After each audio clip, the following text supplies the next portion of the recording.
just say something a little bit more about mindfulness and equanimity, then maybe we'll take a break and come back and keep exploring together. It's sometimes the case that the word mindfulness has a certain mistaken aura of passivity.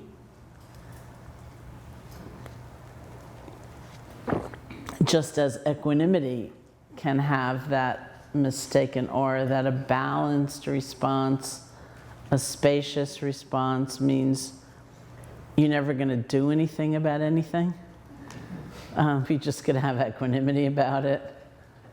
But really, if we're not caught in kind of immediate reflexive reaction, in the sense of automatic, conditioned, habitual reaction, then there's room to have a creative response. It doesn't mean we never respond. It means we may not be locked into the old systems, the old ways of thinking. That great quotation from Albert Einstein where he said the significant problems that we face cannot be solved by the same level of thinking that created them. So how do we get out of that same level of thinking? It's like we need a sense of perspective, right? Sometimes we need to step back a little bit, look in a very careful way that's not with a big agenda. I need this to be this, and therefore our vision gets distorted.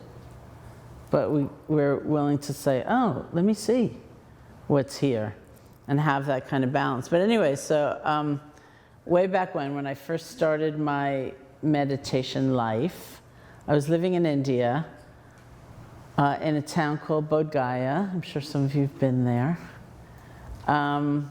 It's the town that's grown up around the descendant of the tree. They say the Buddha was sitting under when he became enlightened. So it's a very special and sacred place. And this was 40 years ago, unbelievably to me, that I began. And Bodh Gaya, which I hear has gotten much more developed, in those days was really a little village. There was the tree in the center of town and a stupa built to commemorate the Buddha's enlightenment, which is exquisitely beautiful. There were a couple of temples from countries that were interested in Buddhism. There was a Thai temple and so on, just a few. There were a couple of chai shops. And I think there were 2 tailors. That was town. And we were staying in the Burmese temple, which was some ways down the road. And there was nothing on the road. It was just going along a dry riverbed. Also in town, right around the temple, there was a wealthy landowner who, wow, more tea. Thank you. My beverage section. There was a wealthy landowner who lived right near town who had an elephant. That was one mark of his status and his wealth. So there we were in the Burmese temple down the road, some distance, and this was a very, very common question people used to ask my teachers. Say I'm walking to town mindfully to get a cup of mindful chai, and I see the elephant coming toward me from the other direction. Do I just stand there in the road, noticing mindfully that there's an elephant coming toward me, or do I get out of the way? And they would say, I'd get out of the way if I were you. Right? But I could see where the question's coming from. Don't we kind of hear that when we hear a word like accept your experience, just be with your experience, don't get lost in reaction. It's easy to see why we could mistake that for, okay, I'll just stand there in the middle of the road and let the elephant trample me. So that's why it takes like some examination, some exploration of what these things mean. So not too long ago, I was teaching somewhere, And I began the session like we began here. Let's sit and listen to sound. And somebody raised their hand and they said, well, if I hear the sound of the smoke alarm, do I sit here mindfully, noticing that it's the smoke alarm, or should I get up? And I said, I'd get up if I were you. And I thought, oh my God, it's like the elephant reborn, you know? But it's so, it's actually a very good question based on those words and the assumptions we make. I'm just going to accept my experience and hang out with it. Smoke alarm, music, all one, you know, something like that. But they're not all one, of course, on that level. And they demand different responses. So what people are reacting to is really the equanimity part of mindfulness. The idea that you're just going to be with your experience without that kind of reflexive reaction. But it doesn't imply what we think it implies. It's really, truly out of that spaciousness that we have enough room to have a creative response. Certainly when it's the smoke alarm, you get up. If it's the elephant coming towards you, you move out of the way. But if it's an insult, being misunderstood,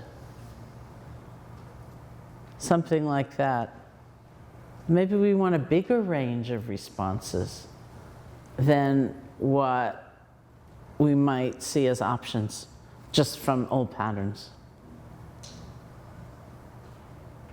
If we're trying to get something done, we're trying to accomplish something, maybe we want a bigger range of options than we might ordinarily see when we're just in like a little box, right?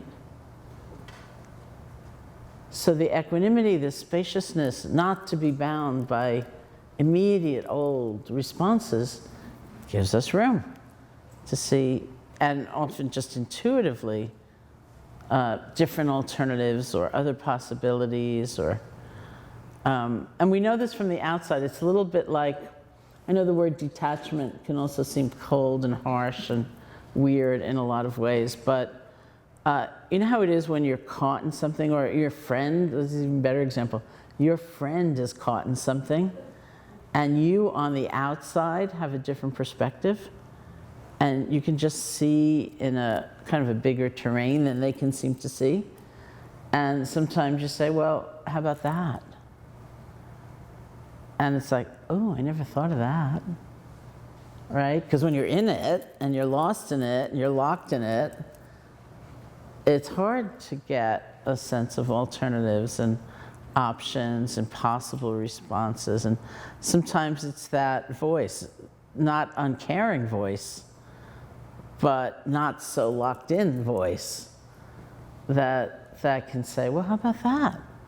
And you go, yeah. I mean, sometimes you don't like it, of course, and that's a different thing. But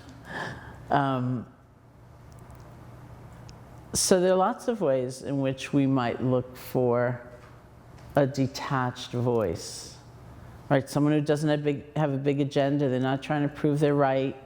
They're not trying to prove anything, but they can see things perhaps we can't see when we're so lost in something.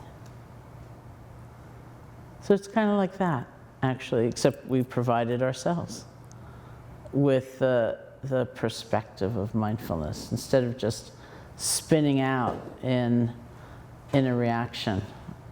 I say, okay, what is this? Maybe if you're looking at anger and you see all those other levels, maybe you want to act in a way that incorporates that sadness, that fear, other things rather than just the emotion that's on the surface. Maybe you want to write out the email, but not press send quite yet. You know? Give it a little time. Look at it later, when you are more detached or open. Show it to someone else first. Then maybe you press send, maybe you change a few words. All kinds of possibilities. Okay, so why don't we take a break for about 15 minutes. We'll come back, maybe pass around the microphone, hear what's on your minds. Yes? A silent break or talking break? Well, I always like silent breaks. Is that okay? Yes. Yes. Have a silent break. Experience your experience, whatever it is. And if you hear the smoke alarm go off, we'll all leave very quickly.